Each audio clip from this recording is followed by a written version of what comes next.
Bismillahirrahmanirrahim. Assalamualaikum warahmatullahi wabarakatuh.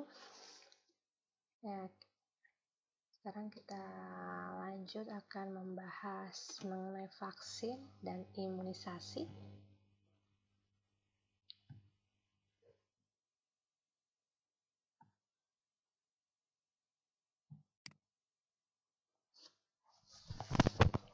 Ya, dari sejarah vaksin itu sendiri pertama ditemukan oleh Edward Jenner. Yang pertama kali dia menemukan vaksin cacar, ya, mulai dari tahun 1796.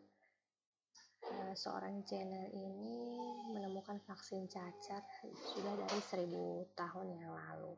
Dari sini kalian bisa lihat dari tahun ke tahun vaksin terus berkembang, ya.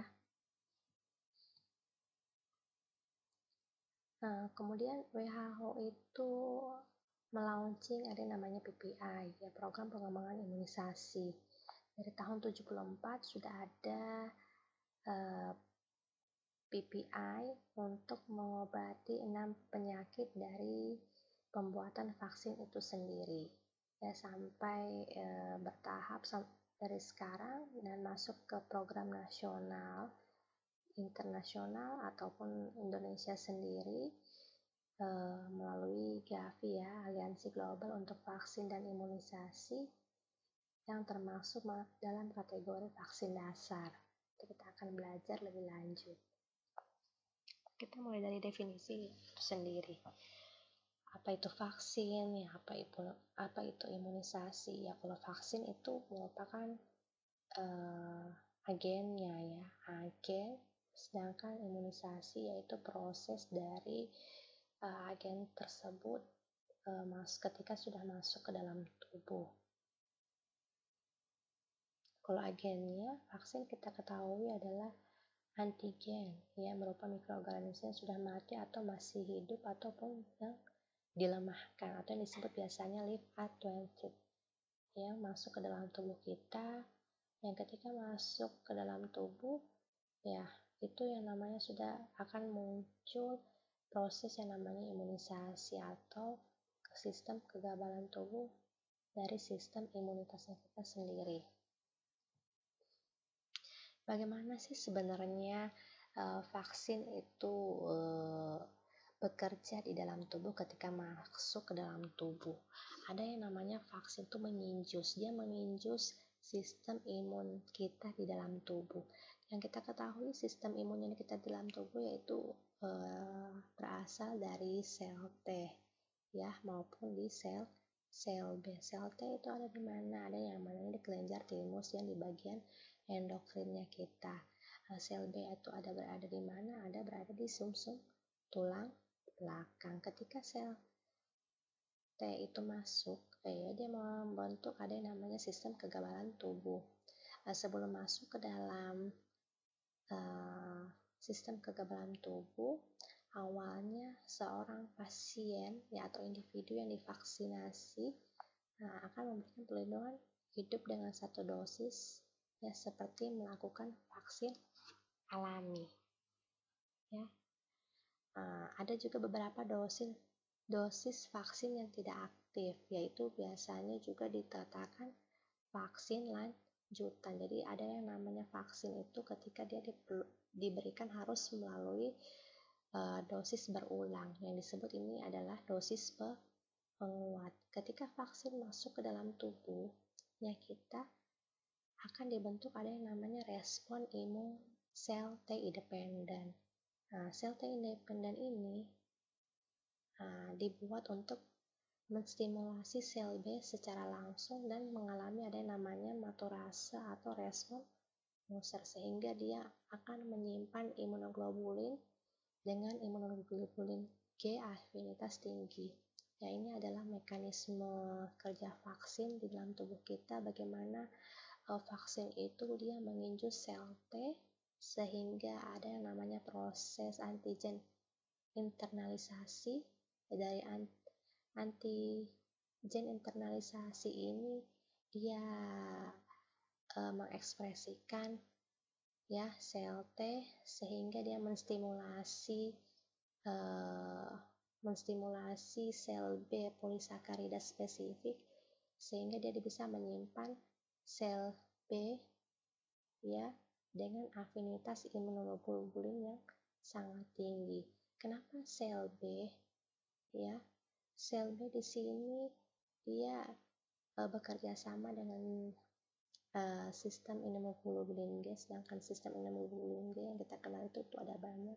Kenapa dia G? Yang kalian ketahui, imunoglobulin itu sistem imun yang bekerja untuk memakan mikroba ya, termasuk virus maupun bakteri. Makanya dia awal mulanya dari sel T dulu, baru dia menstimulasi sel B, tidak bisa langsung.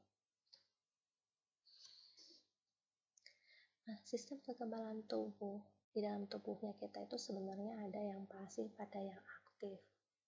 Ya, nah, yang aktif lagi itu terbagi dua, ya, aktif pada alami, aktif buatan. Yang aktif alami ya ketika dia itu timbul ketika seseorang itu menderita suatu penyakit. Ya, suatu penyakit kenapa? Ya, di sini berperan sistem imunnya kita, termasuk sistem imun dari sel T maupun sel B. Ya, sel T ini dia berperan dari ada namanya proses inflamasi, ya, antiinflamasi yang bekerja secara alami dalam tubuhnya kita, sedangkan sel B dia bekerja sama dengan yang namanya sistem imunoglobulin. Kalau aktif buatan, yaitu harus ada indus atau yang masuk dari luar, itu namanya kita namakan vaksin. Bagaimana dengan kekebalan pasif? Ya, kekebalan pasif ini merupakan perlindungan diperoleh dari luar tubuh, bukan dibuat oleh tubuh itu sendiri. Ya, pasif alaminya yang kita ketahui itu biasanya didapatkan dari perantara oleh ibunya kita yang melalui plasenta ataupun air susu ibu. Ya, kalau kekebalan pasif buatan, nah ini biasanya dibuat dari serum atau antibody. Ya, biasanya ini serum antibisa. Ya, nah ketika juga tiba-tiba orang itu tersebut membutuhkan suatu antibisa ya, atau anti toksik, anti racun ya. Apa saja sih penyakit yang dapat dicegah dengan imunisasi yang dikenal dengan PD3I? Ada difteri, ya, ada pertusis, ya. Difteri ini yang diketahui disebabkan oleh bakteri Corynebacterium diphtheri. Ya, biasanya penularannya melalui kontak fisik pernafasan. Ya. Nah, gejalanya mengalami radang tenggorokan, hilang nafsu makan. Ya, kalau pertusis, ya ini disebabkan oleh bakteri Bordetella pertussis. Yang gejalanya biasanya mengalami batuk atau bersin. Gejalanya mata merah, bersin, ya, anak-anak itu sering demam, ya, bahkan bisa menyebabkan kematian. Bagaimana dengan penyakit yang biasa kita kenal itu tetanus? Ini disebabkan oleh Clostridium tetani. Ya, ini penularannya melalui kotoran atau kuman yang masuk ke dalam luka. Biasanya ada paku yang menusuk tangan kita, ya, jarum yang berkarat, yang tidak steril misalnya, ya, ataupun bahan-bahan atau benda tajam yang mengenai tubuh kita, ya. Gejalanya biasanya kesulitan menelan, ya, kaku otot pada rahang. Nah, itu biasanya disebabkan oleh bakteri Clostridium tetani. Tuberkulosis, yang kita tahu kalau penyakit TBC ini disebabkan penularannya melalui pernapasan atau airborne, ya, mirip-mirip dengan COVID penularannya. Campak, ini disebabkan ini virus Ixovirus viridae measles. Nah, ini juga penularannya melalui airborne, ya. Gejala awalnya demam, ya ini bercak kemerahan batuk, ya pilek atau mata merah. Nah, ini polio. Nah, penularannya melalui kotoran manusia ya, ternyata melalui tinja yang terkontaminasi. Ya, ini biasanya juga faktor kebersihan ya. Gejalanya itu demam, nyeri otot, dan kelumpuhan terjadi pada minggu pertama.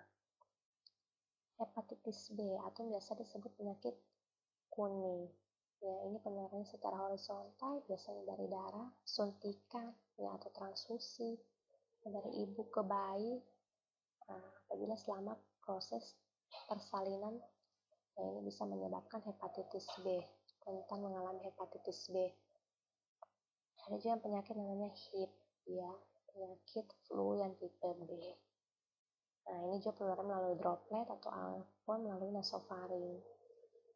Ya, ini biasanya penyakit flu yang terjadi pada anak-anak di bawah usia 5 tahun, terutama pada usia 6 bulan sampai 1 tahun.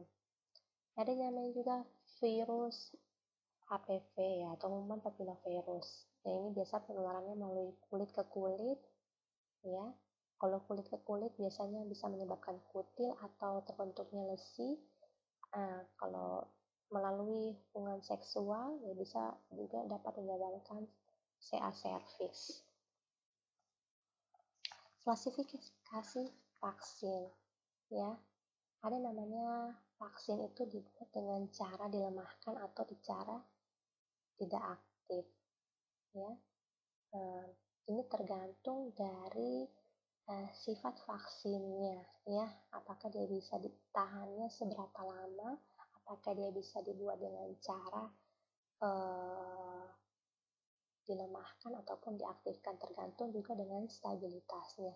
Rata-rata vaksin yang dilemahkan itu sangat labil dan dapat rusak oleh suhu tinggi maupun cahaya. Itu contohnya kalau virus, ya, virus campak, ya, mumps, ya, rubella, polio, ya, demam kuning, dan cacar air. Kalau bakteri BCG atau tifoid. Dengan vaksin yang tidak aktif, ya, ini biasanya juga vaksin yang selalu memerlukan dosis yang berulang untuk penguatan atau biasanya kekebalan yang jangka panjang, yang membutuhkan kekebalan yang jangka panjang, dan biasanya ini ada virus yang inaktif ya, seperti polio ya, atau toksoid maupun tetanus ya. Jenis-jenis vaksin. Jenis-jenis vaksin dalam pemberian imunisasi di secara nasional sendiri ada yang namanya wajib dan pilihan ya. Wajib itu terbagi lagi, yang ini masuk kategori program pemerintah ya, yang diwajibkan sebenarnya. Kalau yang rutin itu yang biasanya kita dapat ya dari bayi ya, balita, anak usia SD maupun pada wanita usia subur yang dikenal dengan WUS ya.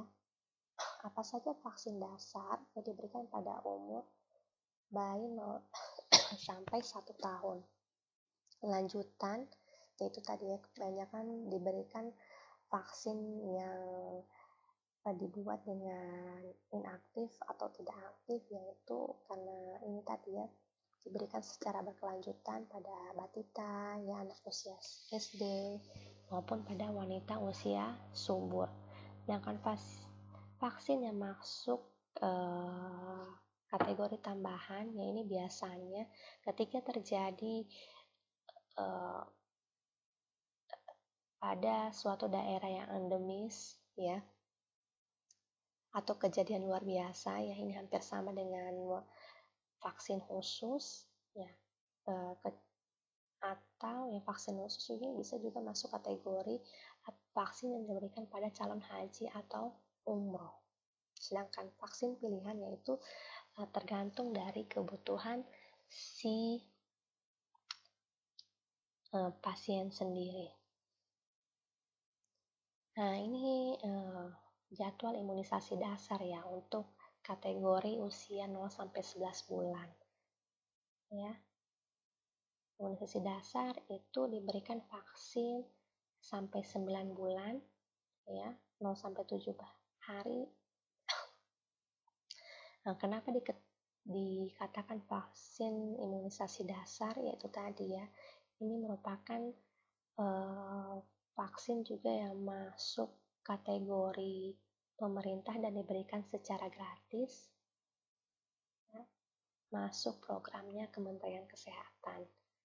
0 sampai 7 hari diberikan vaksin ya hepatitis B0 ya.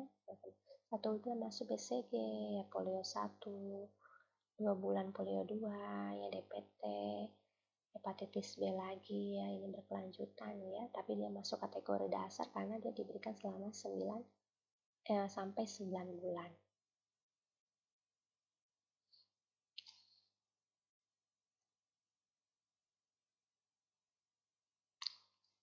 Nah, jadwal imunisasi lanjutan pada batita yang pada umur 18 bulan diberikan lagi DPT, hepatitis B dan Y. Nah, 24 bulan diberikan lagi vaksin campak ya. Jadi kenapa dia diberikan lanjutan itu tergantung dari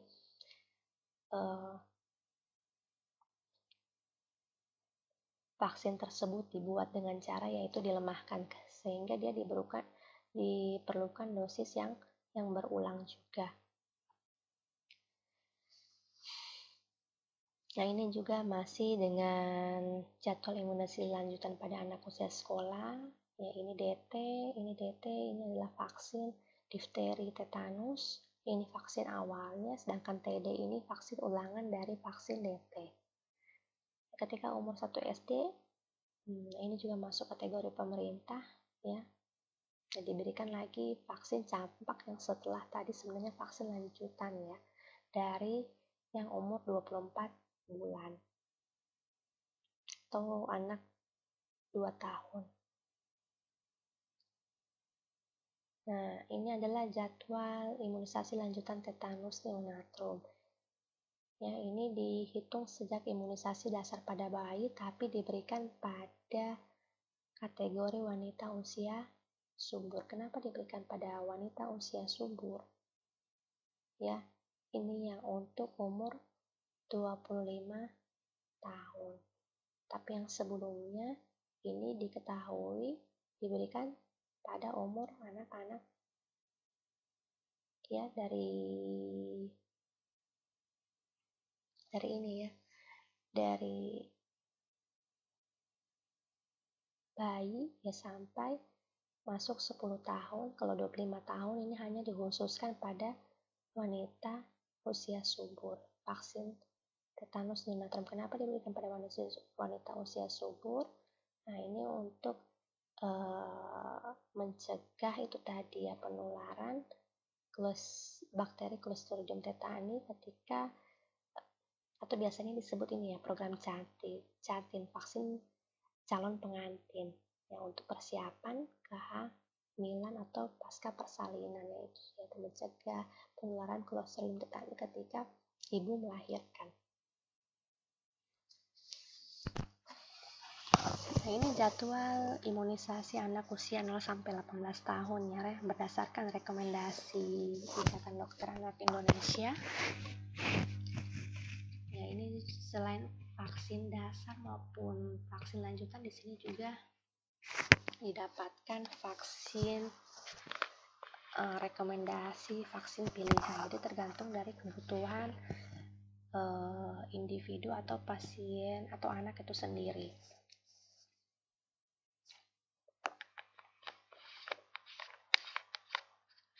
Selain ada vaksin dasar ya ataupun vaksin lanjutan, dan di sini terdapat juga vaksin pilihan seperti vaksin rotavirus ya.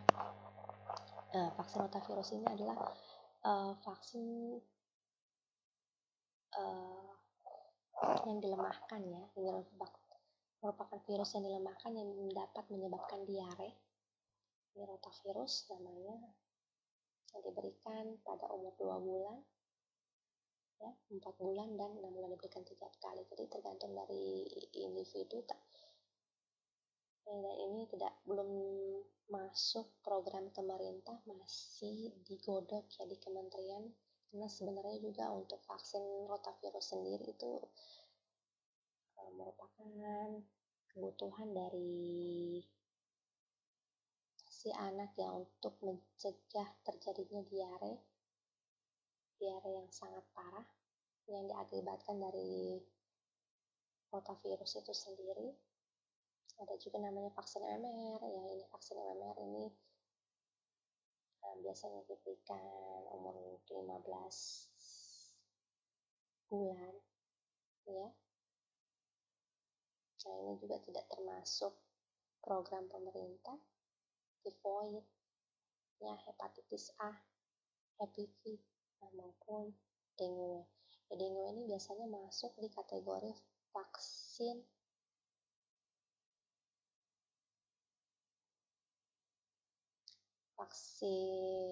khusus ya, atau vaksin tambahan ketika terjadinya kejadian endemis, kejadian KLB di suatu daerah tertentu.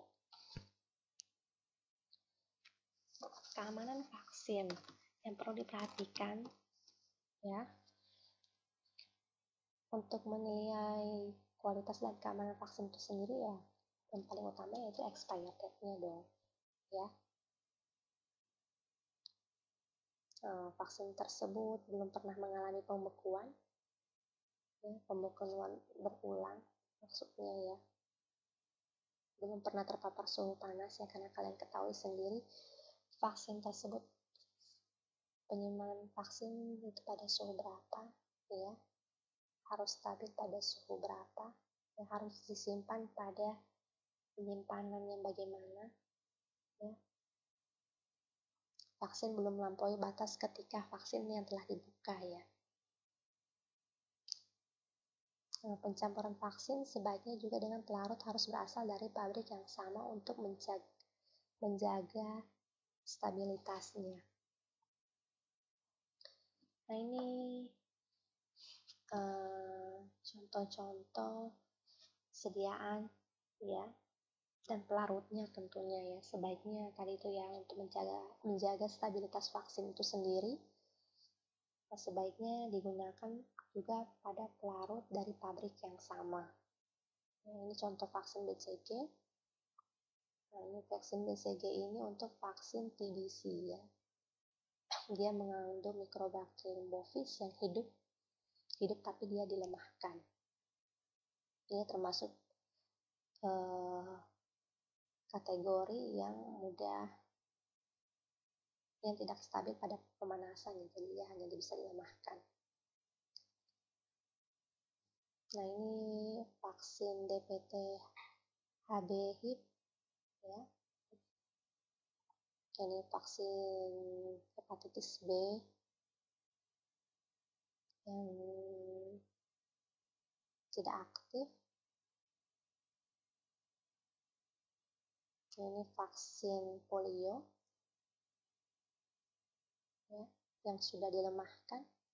Nah, ini dengan cara oral ya, vaksin polio oral. Nah, ada juga yang vaksin polio yang disuntikan secara intramuskular atau subkutan secara dalam ya. Jadi ini kalau vaksin yang polio yang disuntikan secara intramuskular atau subkutan ya, biasanya ini pada betis ya. Ini di usia 2 bulan 3 suntikan berturut-turut dengan interval 1 atau 2 bulan.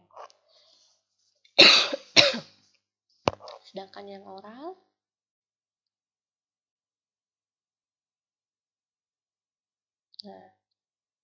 ini biasanya diberikan pada 1 bulan pertama atau polio 1.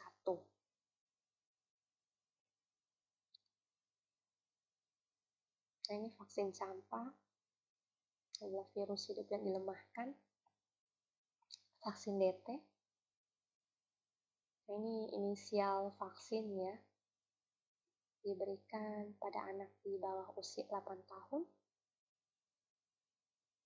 atau sebenarnya vaksin lanjutan tadi ya, dari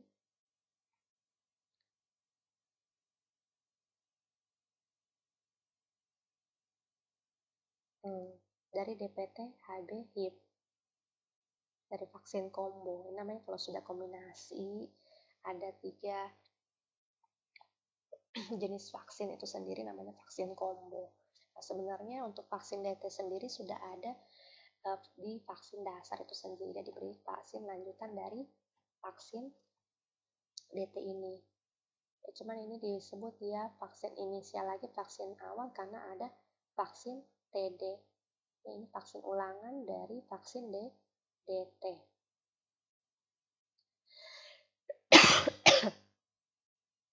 Jenisnya berbeda ya, karena ini merupakan vaksin ulangan tadi dari vaksin DT. Nah, ini vaksin TT. Nah, vaksin TT, kenapa vaksin TT? Ya, ini diberikan pada itu masuk kategori wanita usia subur atau disebut vaksin cacing ya, vaksin calon pengantin. Ini sebenarnya juga masuk kategori vaksin lanjutan, karena itu tadi ya lanjutan dari TD sebelumnya, DT maupun vaksin DPT yang sebelumnya diberikan pada waktu bayi. Cuman yang untuk TT ini dia ke spesifik lagi, diberikan pada wanita usia subur, atau disebut kalau masuk program pemerintah itu vaksin Jatim, calon pengantin.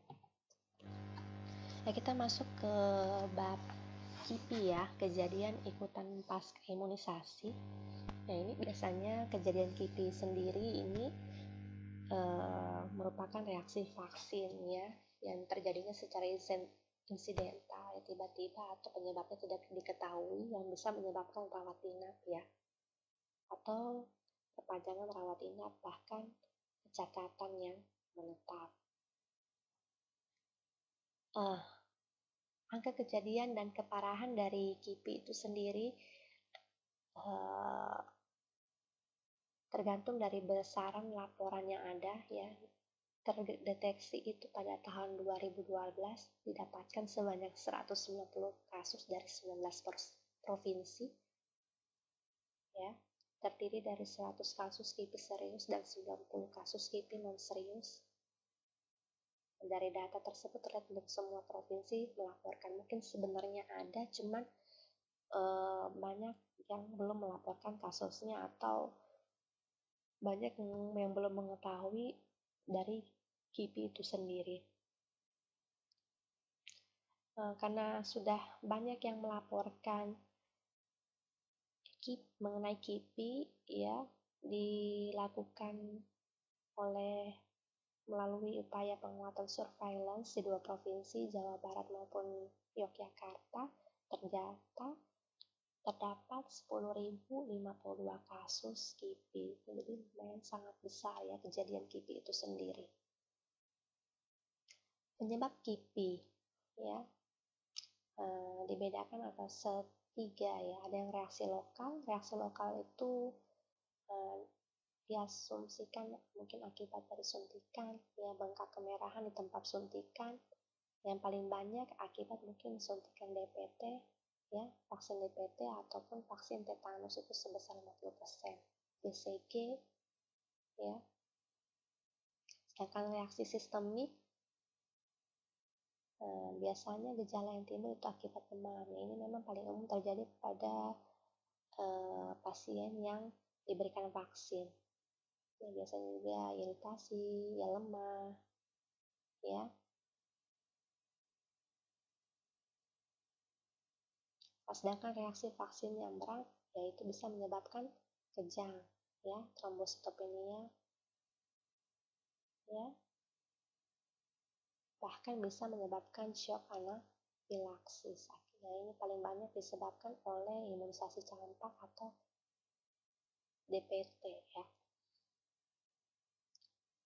Nah, apa saja sih kasus-kasus KIPI yang harus dilaporkan ya, dalam 24 jam ya, ketika terjadi akut hypersensitivitis ya, anak-anak menangis keras terus lebih dari 3 jam ya, mengalami shock anafilaksis, mengalami kejang hipotonik, hiporesponsif ya, ataupun toxic shock syndrome.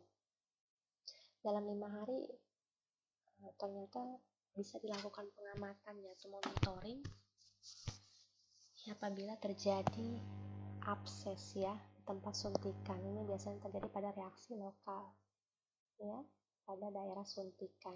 Dalam 15 hari apabila terjadi kejang ya, ini juga tetap harus dilaporkan.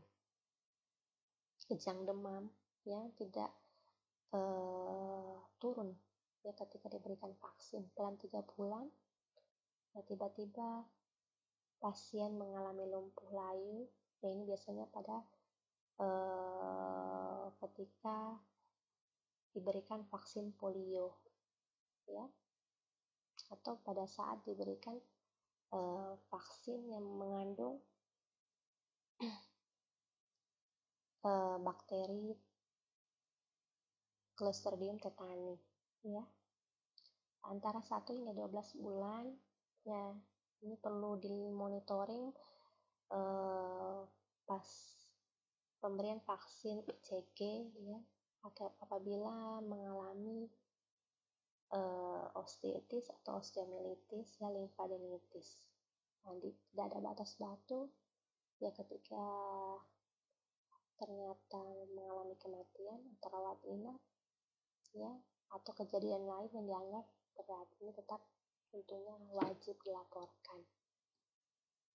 Pencegahan, sebenarnya ada upaya-upaya pencegahan untuk mencegah terjadinya KIPI tadi ya, diberikan informasi kepada penerima vaksinnya atau ibunya, keluarganya ya, dengan tidak memberikan vaksin hidup kepada anak yang defisiensi imunitas atau pada anak yang lagi mengalami sistem imunnya lagi menurun, atau ketika lagi sakit ya, ketika lagi flu ya, batuk ya, atau setelah mengalami diare ya, itu sebaiknya tidak diberikan vaksin, karena pada prinsipnya sendiri vaksin itu mengandung virus atau bakteri yang tidak aktif dilemahkan ya. Ketika secara logikanya saja, ketika itu masuk ya, virus yang dilemahkan, meskipun dilemahkan atau tidak aktif masuk dalam tubuhnya kita, ketika sistem imunnya kita lagi mengalami penurunan ya, kalian pikirlah apa yang terjadi ya, mungkin ya itu tadi ya, sistem imunnya kita tidak mampu membentuk antibodi yang independen. Nah, ketika diberikan vaksin ya, disarankan juga diberikan paracetamol ya, 4 kali sehari untuk mengurangi gejala-gejala demam dan nyeri, kenali dan atasi reaksi anafilaksis. Reaksi anafilaksis itu seperti apa? Yaitu tadi ya, mengalami kalau yang ringan atau yang sedang mengalami ruam-ruam ya, keseluruhan tubuh. Yang skalanya berat itu bisa mengalami kejang ya, dan demamnya tidak turun selama lebih dari 3 hari. Oke, itu